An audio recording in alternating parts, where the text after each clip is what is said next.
I'm Arya, 45, a woman and a mother, and last week my own mother and sister abandoned my 17-year-old daughter, Maya, in the middle of the Arizona desert with no water in 115-degree heat. They didn't do it with malice, not in the way a villain in a movie would. They did it with something far more chilling: casual carelessness. They did it because, in their eyes, my daughter's well-being was a trivial matter, an inconvenience to be managed, not a life to be protected. To understand how two people who are supposed to be family could do something so monstrous, you have to understand the slow, steady erosion of respect that has defined our family dynamic for nearly 2 decades. I am a civil engineer. My world is built on principles of structure, integrity, and the idea that foundations must be solid, or everything built upon them will inevitably crumble. My family, however, operates on shifting sands of favoritism and unspoken rules, a foundation so compromised that this final, terrifying collapse was, in retrospect, inevitable. My mother, Eleanor, is a woman who wears her matriarchal status like a crown. She believes her age has bestowed upon her an infallible wisdom, a belief that has only hardened with time. My younger sister, Sharon, has spent her life in our mother's sunny orbit, content to be the favored child, a role she plays to perfection. Sharon is impulsive, charming when she wants to be, and has always viewed my more deliberate nature as a quiet judgment against her own chaotic life. And then there is my daughter, Maya. She is the center of my universe. Maya is not like Sharon's two boisterous, loud boys. She is quiet, thoughtful, and possesses an artistic soul that sees the world in shades and textures others miss. Where her cousins shout, Maya observes. Where they demand, she considers. To me, her quiet nature is a sign of her deep inner world. To my mother and sister, it has always been a defect. They label her as sullen, overly sensitive, or difficult. They have never once tried to understand the language of her silence. The favoritism wasn't a secret. It was a feature of every family gathering, a constant, low-grade hum of dismissal aimed at Maya. The incidents are too numerous to count, but a few stand out as pillars marking the long road to disaster. The first was Maya's 16th birthday. She had been saving up for a professional-grade digital art tablet, a passion she pursued with a dedication that amazed me. I was going to buy it for her, but she insisted on contributing, wanting the pride of having earned it herself. On her birthday, I gave her the final amount she needed, and her face lit up with a pure, unadulterated joy that felt like sunshine. Later that day, we went to my mother's house for the obligatory family celebration.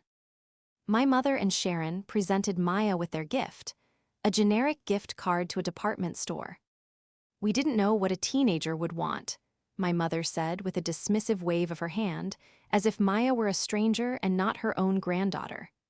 Maya, ever polite, smiled and thanked them, but I saw the small flicker of hurt in her eyes. She knew they hadn't even tried. 3 months later, Sharon's oldest son, Mark, turned 16. The family gathering for him was a spectacle. My mother stood proudly in the driveway next to a slightly used, but still impressive, sedan with a giant red bow on the hood. We co-signed for it, of course, Eleanor announced to the assembled family, beaming. A young man needs his freedom. Sharon hugged our mother, tears of gratitude in her eyes. "Oh, Mom, you shouldn't have," she'd gushed, while Mark was already revving the engine. I looked over at Maya, who was standing by the back porch, sketching the scene in her notepad. She didn't look angry or jealous, just observational. She was documenting the disparity, internalizing the clear message. Her passions were a hobby, her cousin S were a necessity. Her value was a gift card, his was a car. The second pillar was built not with gifts, but with words, or the lack thereof. Family dinners at my mother's house were always a trial. The conversation was dominated by Sharon's dramatic retelling of her week and my mother's critiques of the world. About a year ago, during one such dinner, the topic turned to a new city proposal to build a greenway. As an engineer, I had some professional insight, but I was curious to hear Maya's take, as she had been following the local environmental reports for a school project. "I think it's a good idea, but the city should invest in native, drought-resistant plants," Maya said quietly, looking up from her plate. It would be more sustainable in the long run and better for the local ecosystem than just planting grass. My mother didn't even acknowledge her. Sharon, did you hear that your cousin Clara is getting divorced again? It's a shame, but she never did know how to pick a good man. The subject was changed, and Maya's thoughtful. Comment evaporated into the air, completely ignored. She looked down, a familiar shadow of resignation on her face. 10 minutes later, my nephew, who had been scrolling on his phone, looked up and said, "Whoa, I just read an article that says the city should use desert plants for that new park thing. That would save a ton of water." Eleanor turned to him, her face breaking into a wide smile. "Well, look at you, Kevin. What a brilliant thought. You see, Sharon, he has such a good head on his shoulders, always thinking about the practical things." I put my fork down. The clatter seemed deafening in the sudden silence that fell over me. I stared at my mother, waiting for her to realize what she'd just done. She just continued to praise Kevin, completely oblivious. Sharon caught my eye and gave a tiny, almost imperceptible shrug, as if to say, "What? That's just how it is." That was the moment I should have walked away for good. I should have stood up, taken Maya's hand, and left the suffocating atmosphere of that house forever. But I didn't. I stayed, clinging to a frayed, foolish hope that one day they would see. That one day they would finally see my daughter for the incredible person she is. That hope was a mistake.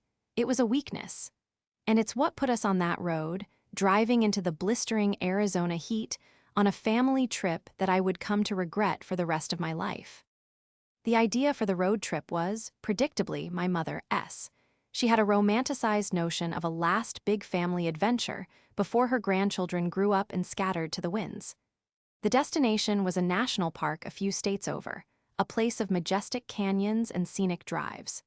Sharon, always eager to please Mom, immediately agreed, framing it as a wonderful opportunity for the cousins to bond. I was hesitant. My work schedule was tight, and more importantly, my gut instinct screamed that forcing Maya into a confined space with the two people who consistently made her feel invisible was a recipe for misery. "Oh, Arya, don't be such a stick in the mud," my mother had chirped over the phone. "It will be good for Maya. She needs to get out of her shell, be around family." "Mom, Maya isn't in a shell," I de-argued, my voice tight with a familiar frustration. "She's just quiet, and she doesn't enjoy being ignored." "Nonsense, we don't ignore her. She's the one who doesn't engage," she'd retorted, her tone final. "We're all going, it's settled." Against my better judgment, I relented. I told myself it might be different this time. In a new setting, away from the familiar stage of my mother's house, perhaps the dynamic would shift. Maya, for her part, was stoic. She packed her sketchbook, her headphones, and a couple of novels, her personal armor against the inevitable slights. We took my mother's large SUV, a vehicle spacious enough to hold us all but too small to escape the simmering tensions. I drove the first leg, but Sharon insisted on taking over after lunch on the second day, as we crossed into Arizona. The landscape outside transformed into a vast, sun-bleached expanse, beautiful and brutal. The air conditioning in the car fought a losing battle against the oppressive heat radiating from the asphalt. My nephews, Kevin and Mark, were in the back, glued to their tablets, their headphones creating a bubble of silence around them. I was in the passenger seat, trying to read a book, while my mother sat behind me, offering a running commentary on Sharon's driving. Maya was in the middle row, next to the window, listening to her own music. The argument, when it started, was over something utterly trivial: the car radio. Sharon was flipping through stations, settling on a pop country channel that was tinny and loud. After the third, nearly identical song about trucks and beer, Maya leaned forward. "Aunt Sharon, would you mind if we listened to something else? Maybe an audiobook or a podcast?" she asked, her voice polite and even. Sharon glanced at her in the rearview mirror, her lips thinning. "I like this music. We're not listening to one of your weird, sad podcasts for the next 3 hours." "It doesn't have to be sad," Maya replied, still calm. "There are some funny ones, or we could find a station everyone agrees on." "I'm the one driving," so I get to pick the music, Sharon snapped, turning the volume up a notch in a petty display of power. From the seat behind me, my mother chimed in, her voice dripping with condescension. Maya, dear, don't be difficult. Your aunt is doing us all the favor of driving. The least you can do is let her listen to what she wants. I put my book down. Mom, she just made a simple request. We can all find a compromise. There's no need to compromise, Eleanor said, her voice hardening. There's just a need for Maya to stop being so demanding all the time. She always has to have things her way. I turned in my seat to face her. Demanding, she asked a question. Kevin and Mark have their headphones on for 5 hours, completely checked out, and no one says a word. Maya makes one small request and she's difficult. Maya, sensing the escalation, touched my arm. It's okay, Mom, it doesn't matter. She put her headphones back on, her face turned toward the window, a clear retreat. But for Sharon and my mother, her retreat was an admission of guilt. See, Sharon said, her eyes flashing in the mirror.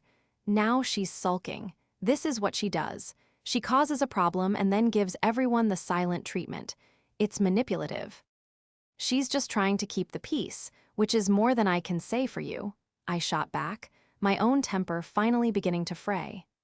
The air in the car grew thick and heavy, charged with years of unspoken resentment. My mother leaned forward, her voice a low, angry hiss. Arya, you have always coddled that child. You treat her like she's made of glass. The world isn't going to bend to her will, and the sooner she learns that, the better. She needs to develop a thicker skin. She doesn't need a thicker skin, Mom. She needs a grandmother and an aunt who treat her with a basic level of kindness and respect. The argument spiraled from there, dredging up old grievances and perceived slights. It was no longer about the radio. It was about the birthday gifts, the ignored comments at dinner, the fundamental, unbridgeable gap in how they saw my daughter and how I did. Finally, Sharon had had enough. With a sharp, angry gesture, she flicked on the turn signal and swerved onto the shoulder of the deserted 2-lane highway. The tires crunched on the gravel, sending up a cloud of dust. She slammed the car into park and turned around, her face flushed with anger. I can't do this, she declared. I can't drive with all this negativity. I need a break. She looked past me, her eyes locking onto Maya, who had taken her headphones off and was watching the scene unfold with wide, worried eyes. You know what? Sharon said, a cruel idea dawning on her face. Maya, you're the one who wanted things to be different. You started this. Get out. I stared at her, stunned into silence. What did you just say? Get out, she repeated, pointing to the door. Go for a little walk. Clear your head. We'll drive up the road a little and come back for you. Maybe some time alone in the quiet will help you appreciate what you have. It was the most ludicrous, irresponsible thing I had ever heard. Outside the car, the heat was a visible, shimmering force. The landscape was empty in every direction, just sand, rock, and the occasional, skeletal-looking cactus. There was no shade, no sign of civilization. Absolutely not, I said, my voice dangerously low. Don't be ridiculous, Sharon. Nobody is getting out of the car. But my mother, in an act of breathtakingly poor judgment, sided with her. Oh, it's not a bad idea, Arya. Stop being so dramatic. We're not going to abandon her. A 5-minute walk to cool off is exactly what she needs. She's been cooped up all day. She just needed space, my sister added, as if this were a reasonable parenting strategy. They were a united front. I felt a surge of pure, helpless rage. Before I could protest further, Sharon reached over and pushed the button to unlock the doors. She looked at Maya, her expression hard. Go on, we'll be back in a few minutes. Maya looked at me, her eyes pleading. I shook my head, about to scream, about to physically restrain my sister. But Maya, conditioned by years of trying to be the peacemaker to de-escalate, did something I never expected. She opened the door and got out. She probably thought that complying was the quickest way to end the fight. She probably thought they meant it, that they would drive 100 yards and wait. She closed the door behind her. I watched in horror as my sister put the car in drive and pulled away, leaving my daughter standing alone on the side of a sun-scorched desert highway.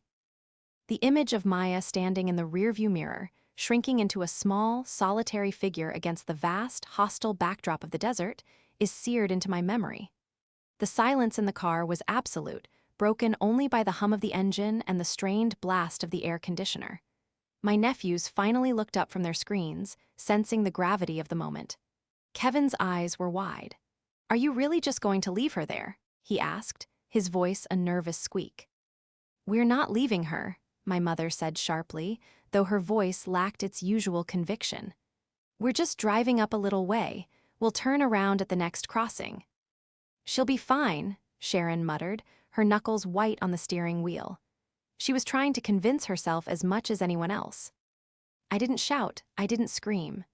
A strange, glacial calm washed over me, freezing the hot rage in my veins. My mind, the engineer's mind, took over. This was a problem, a critical failure in the system, and emotion was us. A less variable. "Turn the car around, Sharon," I said, my voice flat and devoid of any inflection. "In a minute," she snapped.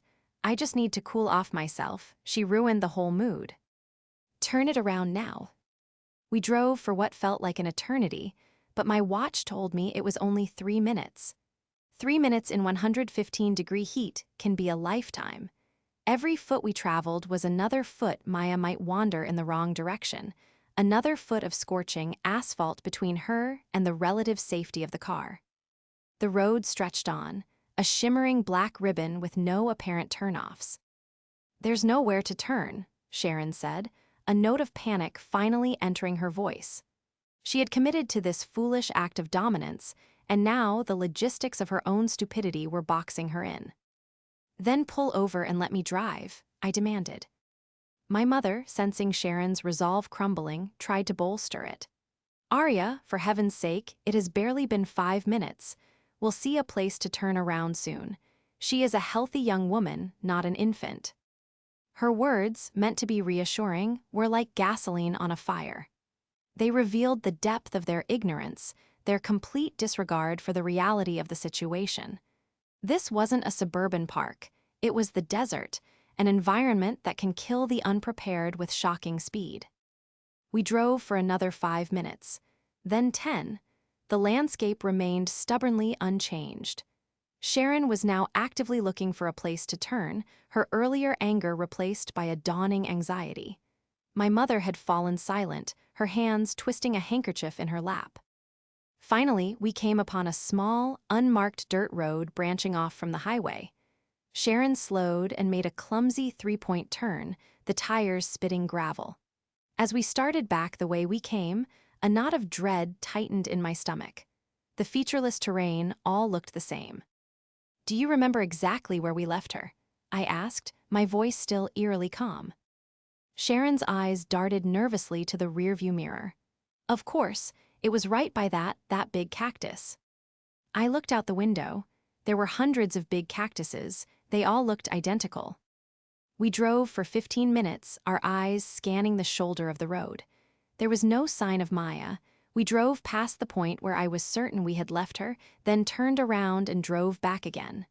Nothing. The spot where my daughter had stood was empty. The desert had swallowed her whole. It was only then that true, unadulterated panic broke through my mother's and sister's hardened exteriors. "Oh my God," Sharon whispered, pulling the car over haphazardly. "Where is she? Where could she have gone?" My mother's face was pale, her bravado gone, replaced by a slack-jawed fear. "She couldn't have gone far. Maya, Maya," she yelled out the window, her voice thin and reedy against the immense silence. I didn't join them. I unbuckled my seatbelt, my movements precise and deliberate. "What time is it?" Sharon looked at me, her eyes wild with fear. "What? I don't know. Who cares what time it is?" "I do," I said, pulling out my phone. "It's 3:47 p.m. We left her at approximately 3:15 p.m. She has been out here without water for over 30 minutes. I got out of the car. The heat hit me like a physical blow, stealing the air from my lungs. It was like standing in front of an open furnace. I dialed my daughter's number. It rang once, then went straight to voicemail. My heart hammered against my ribs, a frantic, trapped bird. I tried again. Voicemail. I climbed back into the car. She's not answering. Maybe her phone died, my mother offered, her voice trembling. Or maybe she's disoriented from the heat and can't hear it, I said, letting the brutal reality of the words hang in the air. This was it, the moment of truth. The moment all the petty grievances, all the years of favoritism, culminated in a life-or-death crisis. My mother and sister started to argue, their panic turning to blame. "This was your stupid idea," my mother shrieked at Sharon. "My idea? You encouraged me. You said it would teach her a lesson." Sharon fired back, tears streaming down her face. I held up a hand. "Stop." They both fell silent, looking at me. The calm exterior I had maintained was my weapon, and it unnerved them. They were used to emotional arguments, to shouting matches they could navigate. They didn't know how to handle this cold, focused version of me. "Here's what's going to happen," I said, my voice leaving no room for debate. "You're going to give me the keys. I am going to drive to the nearest town and get help. You two will stay here and wait." "We can't just stay here," Sharon cried. "We have to look for her." "You have looked," I said coldly, "and you have failed. You are no longer a part of the solution. You are the problem. Give me the keys." Sharon, sobbing, dropped the keys into my outstretched hand. I didn't offer a word of comfort. I walked over to the driver's seat. Got in, and without another look at them, I called my husband, Mark, to tell him what had happened. Then I put the car in drive and sped away, leaving them on the side of the road, just as they had left my daughter. It wasn't revenge. It was logistics. They were a liability, and I had only one priority: finding Maya. As I drove, my mind was a whirlwind of calculations and terror. I called them back, my voice steely. "Tell me everything you remember about the road, the last mile marker you saw, anything." The information they gave was panicked and vague. It was useless. Their casual cruelty had led to this. I hung up. I didn't shout. I didn't cry. I did the one thing I knew how to do. I focused, pushed down the terror, and began to engineer a solution. The rage and fear churning inside me were a white-hot furnace, but I couldn't afford to let them consume me. My engineering mind took over, compartmentalizing the emotional chaos and focusing on the critical path forward. Panic was a luxury. Time was the only currency that mattered. The first step was to override my family's incompetence with professional expertise. As I raced down the highway, the speedometer creeping past 80, I dialed 911. My voice was steady, my report concise. "My name is Arya. I need to report a missing person, a minor. My 17-year-old daughter, Maya. She was left on the side of State Route 78, approximately 20 miles east of the town of Blevins. She has been exposed to extreme heat, currently 115 degrees, for what is now approaching an hour, without water." The dispatcher was calm and professional, a soothing anchor in my storm. She asked for Maya's description, what she was wearing, her last known position. I gave her the details, my voice never wavering. I intentionally omitted the part about who had left her there. It wasn't relevant to the search. It was a matter for later. The only thing that mattered now was task A: find Maya. "We are dispatching a sheriff's deputy and initiating a search and rescue protocol," the dispatcher informed me. "Can you give me a more precise location?" "Negative," I said, the word tasting like acid. "The people who were with her are unreliable." And then a sliver of light cut through the darkness. A thought so clear and vital it was like a flare in my mind. The app. A few years ago, after Maya started driving, we had installed a location-sharing app on our phones. It was for emergencies, for peace of mind. We rarely used it, but we had agreed to always keep it active. My hands trembled for the first time as I ended the call with 911 and opened the Find My Family app. My thumb hovered over Maya's icon. I tapped it. The screen refreshed, searching for a signal. For a heart-stopping 10 seconds, there was nothing but a spinning wheel. My hope began to dissolve into a fresh wave of terror. Her phone died. It's broken. It's too late. Then a ping. A small, blue dot appeared on the satellite map. It was faint, the signal weak, but it was there. My daughter's phone was still on. The dot placed her about a half-mile north of the highway, deep in the brush and rock-strewn terrain. She had wandered away from the road, likely in a state of confusion, seeking non-existent shade. I took a screenshot of the coordinates, my heart pounding a rhythm of pure adrenaline. I called 911 back immediately. "This is Arya again, regarding the missing minor, Maya. I have her last known coordinates from a GPS tracking app." I read the latitude and longitude to the new dispatcher, my voice sharp and precise. "She is approximately half a mile north of the highway. I am en route to that location now. I am approximately 10 miles away." "Ma'am, we advise you to wait for the search and rescue team," the dispatcher said, her tone firm. "The terrain is dangerous and you are not equipped." "With all due respect," I said, my grip tightening on the steering wheel, "I am her mother, and I have her exact location. I'm going in." I hung up before she could argue. I knew the risks. I was a civil engineer, not a survival expert, but I also knew the other side of the equation: the rate of body temperature increase, the speed of dehydration, the progression from confusion to delirium to unconsciousness. The SAR team was my backup plan, my safety net, but I would be the tip of the spear. I found the spot on the highway that corresponded with the GPS pin. I pulled the SUV onto the gravel shoulder, leaving the hazard lights flashing. I grabbed the 2 largest bottles of water from the back, stuffing one into the large pocket of my cargo pants and holding the other. I wrapped a spare shirt around my head to shield me from the relentless sun. Stepping out of the air-conditioned car and into the desert proper was like walking into a wall of fire. The heat was a physical presence, sucking the moisture from my skin, making my lungs burn with every breath. I looked north, into the shimmering, intimidating landscape. There was no Pat. Just rocks, thorny bushes, and the vast, indifferent blue sky. Using the compass on my phone and the GPS dot as my guide, I started walking. Every step was a struggle. The ground was uneven, a treacherous mix of loose rock and sun-baked dirt. The silence was profound, broken only by my own ragged breathing and the crunch of my footsteps. "Maya," I yelled, my voice sounding small and insignificant in the open space.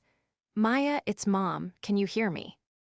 There was no answer, only the wind, hot and dry, whispering past my ears. I pushed forward, my eyes scanning frantically, looking for a splash of color from her blue t-shirt for any sign of movement. The sun beat down on me, relentless and cruel. Sweat poured down my face, stinging my eyes. The initial adrenaline was beginning to wear off, replaced by a deep, primal fear. What if I was too late? What if the GPS was wrong? What if she had collapsed somewhere just out of sight? I pushed the thoughts away. I could not afford to break. I focused on the mechanics, one foot in front of the other. Keep moving, follow the dot.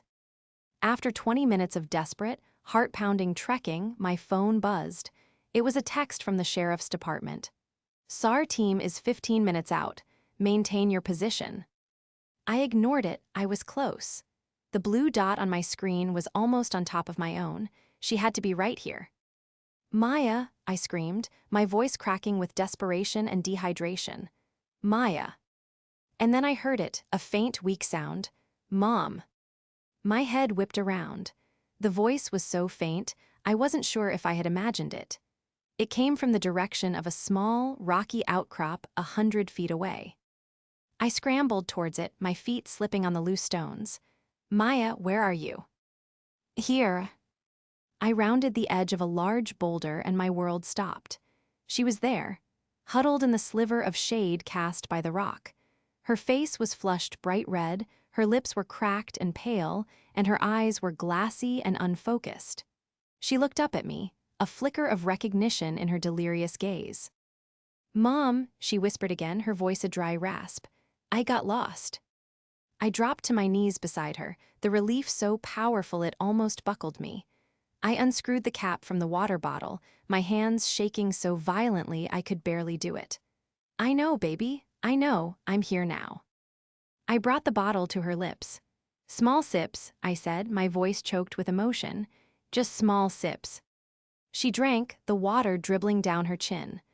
I used the rest of the water to soak the shirt from my head and began dabbing her face, her neck, her arms, trying to cool her overheated skin. She was burning up. I held her, rocking her gently, whispering words of comfort, my tears mixing with the water on her face. In the distance, I could hear the faint sound of an approaching siren. Help was coming. But as I held my daughter, limp and barely conscious in my arms, the only thing I felt besides relief was a cold, hard resolve. I had found her. I had saved her. And now, the people who had done this to her were going to face the consequences. The search was over. The reckoning was about to begin. The wail of the siren grew steadily louder, a welcome sound in the oppressive silence of the desert. I kept dabbing Maya's skin with the damp cloth, watching as some of the dazed confusion in her eyes began to recede, replaced by exhaustion. She leaned her full weight against me, too weak to sit up on her own. Within minutes, 2 paramedics from the search and rescue team were by our side, their movements efficient and practiced. They took one look at Maya, and their faces became masks of professional concern. "Ma'am, I'm John, this is Maria," the first paramedic said, his voice calm and authoritative. "We need to take over now." I nodded, reluctantly letting them ease Maya away from me. They laid her down gently, immediately starting their assessment. They spoke in a language of numbers and medical terms: blood pressure, heart rate, core temperature. Maria inserted an IV into Maya's arm with a practiced ease, starting a saline drip to combat the severe dehydration. "Her core temperature is dangerously high," John said to me, his expression grim. "You found her just in time. Another hour out here, it's not worth thinking about." His words sent a fresh jolt of ice through my veins. Another hour. My mother's casual dismissal. "She'll be fine," echoed in my mind, a grotesque counterpoint to the paramedics' stark warning. They loaded Maya onto a portable stretcher. As they carried her back towards the highway, I walked alongside, my hand resting on her arm, a silent promise that I wasn't going anywhere. When we reached the road, an ambulance was waiting, its lights flashing, a beacon of safety in the desolate landscape. The sheriff's car was parked behind it, and behind that my mother's SUV, with Alina and Sharon standing beside it, looking small and pathetic. My mother saw us and rushed forward, her face a mess of tea. Our streaked relief. "Oh, thank God, Maya, is she all right?" I stepped in front of her, blocking her path to the ambulance. My expression was a flat, unreadable wall. "Don't," I said, my voice low and cold. "Don't you dare come near her." Alina stopped, stunned, as if I'd slapped her. "Arya, what are you talking about? We were worried sick." "Were you?" I asked, the question sharp as a shard of glass. "Were you worried when you drove away? Were you worried when you convinced yourselves she was just being difficult? Your worry is about 10 minutes of anxiety. She was out here for over an hour, slowly cooking to death because of your monstrous irresponsibility." Sharon came up behind my mother, her face red and puffy from crying. "We didn't mean for this to happen, Arya. It was a mistake. We got lost coming back. We couldn't find the spot." "A mistake," I repeated, the word tasting foul.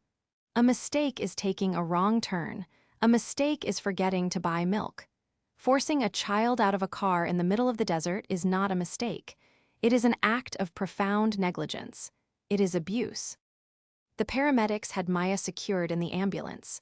One of them called to me, "Ma'am, we need to go now. You can ride with us."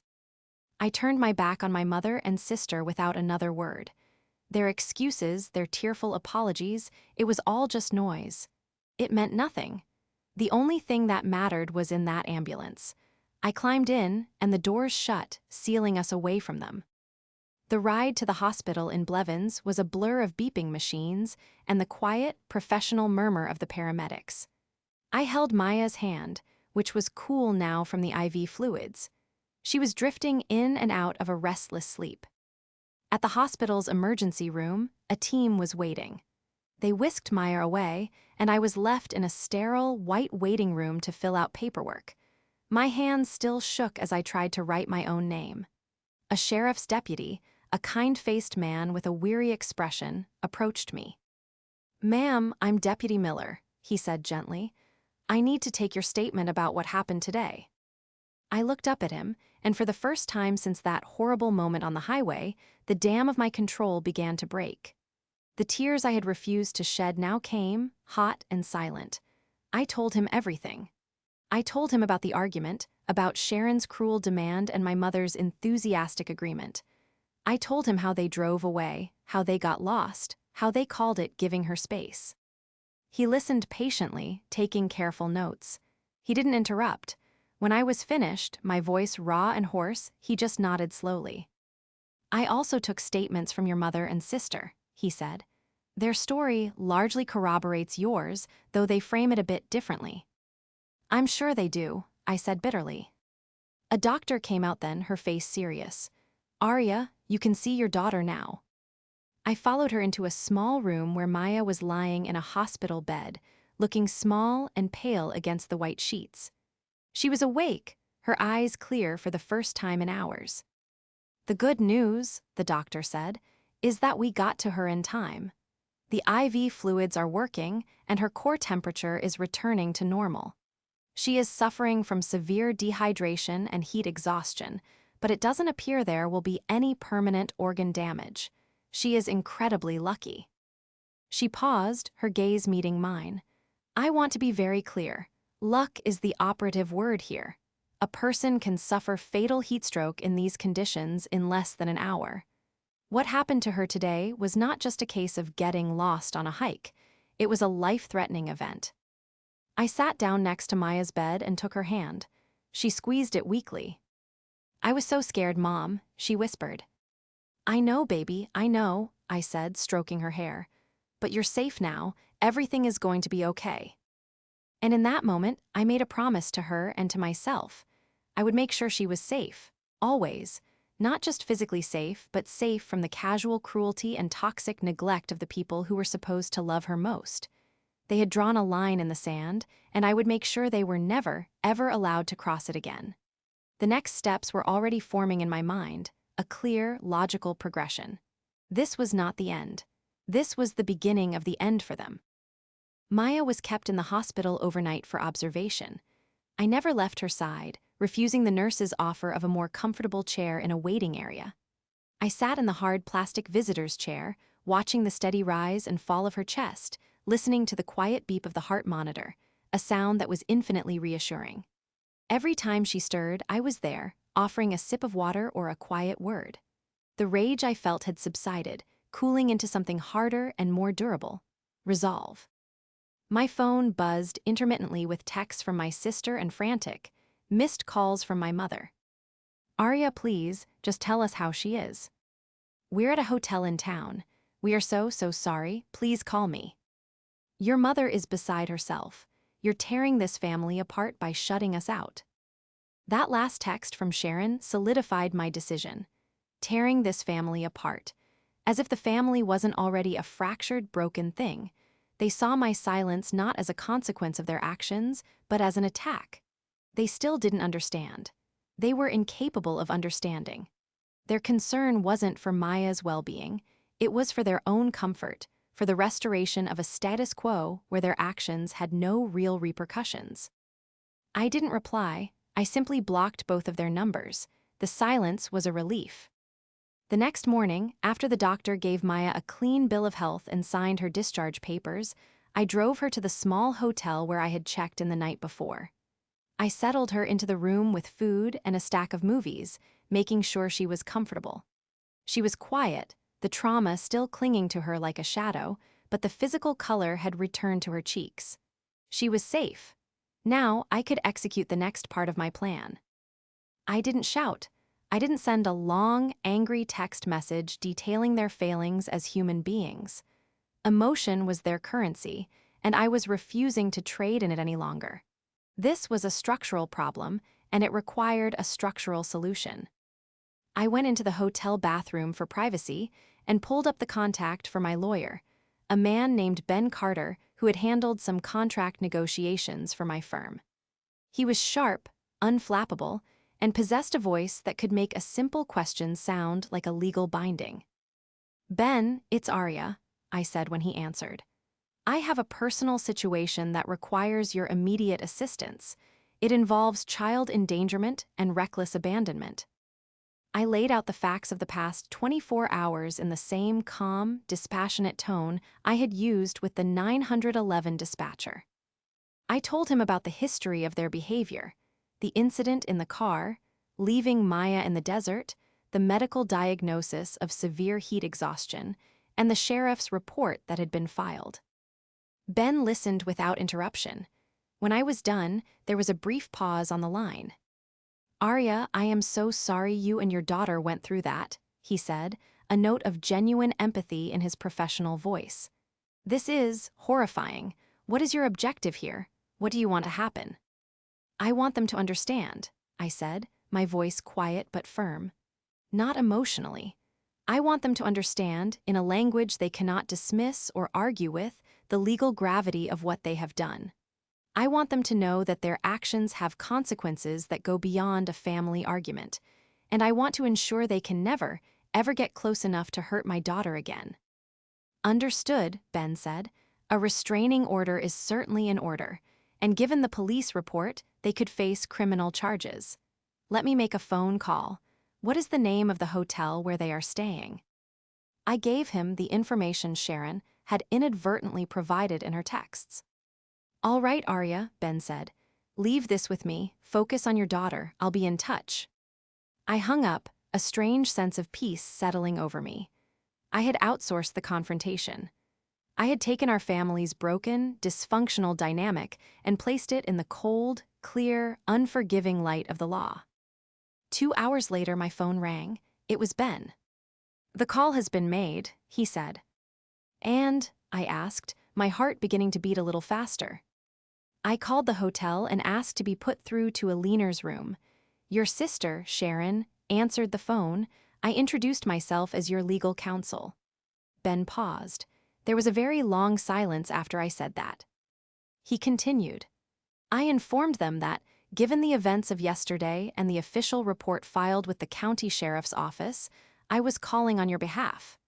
I advised them that you would be pursuing a temporary restraining order, effective immediately, pending a hearing. I formally requested that they make no attempt to contact you or your daughter, Maya, through any means." "How did they react?" I whispered. "At first, there was disbelief. Your sister kept saying, 'This is a family matter.'" I corrected her. I said, "When a minor is abandoned in a life-threatening environment, it ceases to be a family matter and becomes a legal one." I believe that was the turning point. Ben's voice was clinical, precise.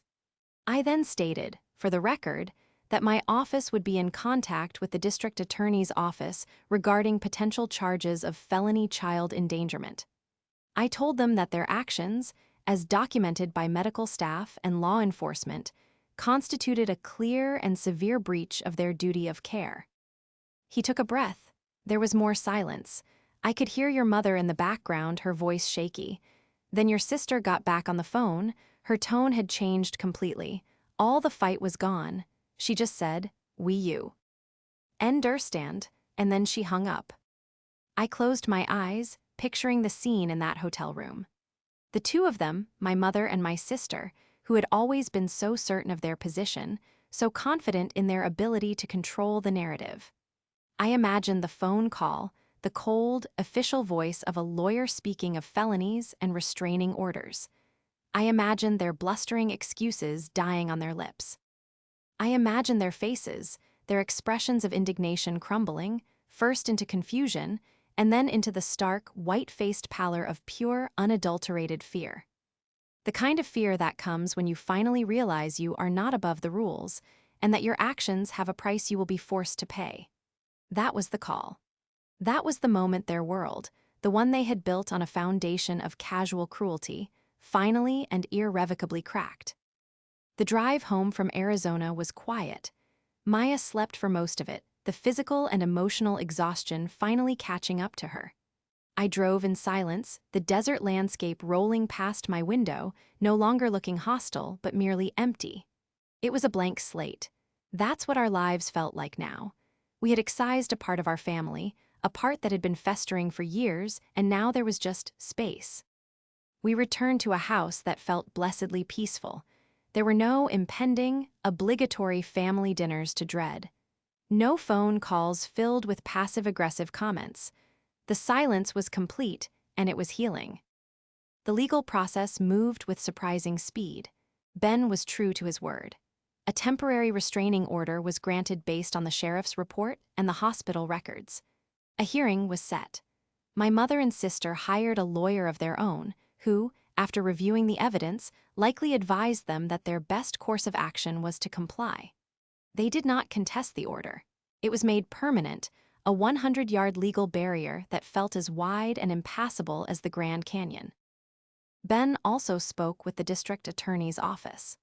Given my primary wish was to ensure Maya's safety and not necessarily to see my family incarcerated, the DA agreed to drop the felony charges on the condition that Alina and Sharon attend mandatory parenting and anger management classes, and that the restraining order be strictly adhered to for a period of 5 years. Any violation would result in the charges being immediately reinstated. It was a victory without a trial, a clear and undeniable consequence for their actions. A week after we got home, a package arrived. It was a large, clumsily wrapped box. There was no return address, but I knew who it was from. Inside was a collection of expensive art supplies, the kind Maya had only ever dreamed of, and a handwritten letter on my mother's floral stationery. I read the letter standing in the kitchen, my heart a cold, still stone in my chest. It was filled with apologies, with pleas for forgiveness, with promises to change.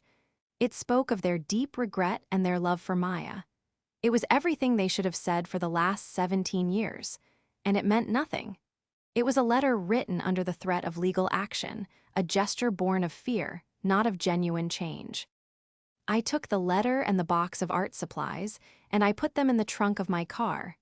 I didn't show them to Maya. Her healing was more important than their attempts at absolution. She didn't need gifts born of guilt, she needed peace. Over the next few months, Maya slowly began to come back to herself.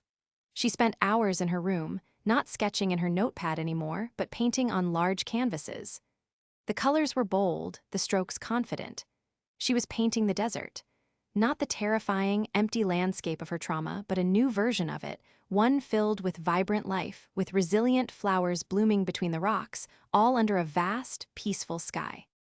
She was taking the ugliest moment of her life and transforming it into something beautiful. She was engineering her own recovery. One evening, as we sat on the back porch watching the sunset, she turned to me. "Do you ever miss them?" she asked quietly. I considered the question for a long time. Did I miss the tension, the constant feeling of being on guard, the hurt in my daughter's eyes? Did I miss the woman my mother had become, or the sister I had lost to that woman's influence years ago?